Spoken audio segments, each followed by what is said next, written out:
ပြိုကျနေတဲ့အဆောင်ဦးတို့အဲ့နေတဲ့နိုင်ငံတို့နားမှာတွားပြီးလက်ရ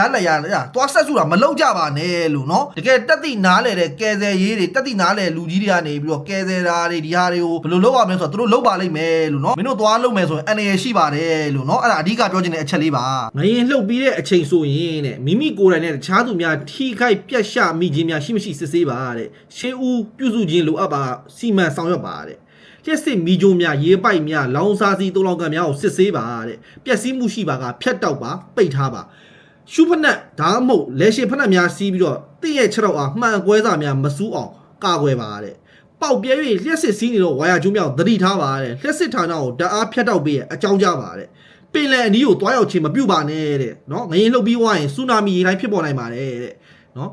အရေးပေါ်ကိစ္စတွေအတွက်တယ်လီဖုန်းကိုအသုံးပြုပါမှင်တက်မနေပါနဲ့ဆက်လက်ဆောင်ရွက်ရမယ့်ကိစ္စများအတွက်အသင့်ပြင်ပါပျက်စီးနေတဲ့အဆောင်အုပ်များနဲ့ဝေးရမှာနေပါအချိန်မရွေးပြိုကျလာနိုင်ပါတယ်တင့်ရဲ့ရွာရဲ့အရေးပေါ်အစီအစဉ်များတိုင်းကိုလိုက်နာပါတင်နေထိုင်သောအရက်မှာရွှေပြောင်းလိုလင်မြည်သည့်နေရာသို့သွားမိကိုတစုံတဦးအားတေးချစွာအသိပေးပါအရေးပေါ်လိုအပ်သည့်ပစ္စည်းများကိုတခါတည်းယူဆောင်သွားပါတဲ့